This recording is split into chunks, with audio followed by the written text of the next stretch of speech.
We like to call people in Jim's field particle physicists. This elite group of people around the world really getting to the very basic building blocks that make up everything around us. What we do is make a microscope that uses a new kind of light that enables us to see down to some scales of about 10 to the minus 18 meters.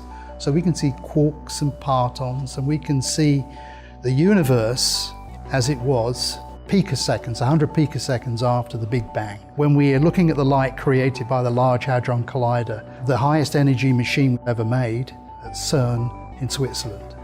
And the experiment we built was called ATLAS, one of the most complicated, in fact the most complicated scientific device ever built on Earth. Jim was at the heart of the system to detect the interesting events. Something like 30 kilometers underground on the French-Swiss border.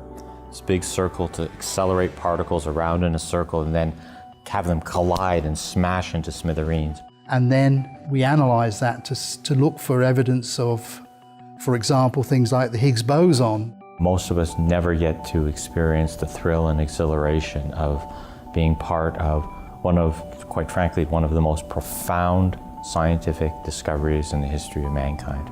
And the idea of the Distinguished University Professor is to recognize the top 2% of the professoriate. And so Jim moves into those ranks. And it's good that the University of Alberta has recognized the importance of asking the big questions, be involved in the big quests for the most fundamental knowledge.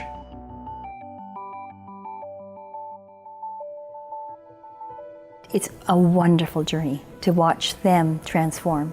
And I always want to see a change in behavior. At the end of class, course, program, they become a professional in this profession called nursing. Many years ago, when Olive was in a leadership position in the Faculty of Nursing, she arranged for preceptorships all around the world, international preceptorships, where students would have the opportunity to practice nursing in various countries under the supervision of an experienced nurse.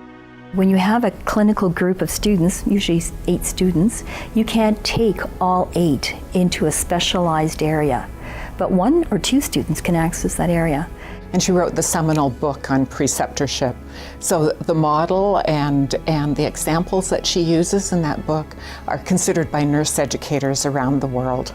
When I was asked to be the vice provost in 2005, I wasn't going around saying, oh, I want to be a vice provost. I was quite happy with my own life. I saw the potential for changing things, particularly in the area of teaching and learning. And that's why I've got TLEAF, Teaching and Learning Enhancement Fund. I got the money for it, and I got research money to fund teaching. I am looking at courage in administration. It's about moral courage, it's ethical courage, it's spiritual courage. It's the courage to ask the question that no one wants to have asked. It's the courage of being the only woman at a board table and holding your own. And I'm particularly interested in emerging leaders. How can we get these women interested in administration? Not very many people meet the bar for the Distinguished University Professor. She's excelled at everything that she's done, and she does it in such a gracious, kind way. I think it's an honor for all females to have this distinction.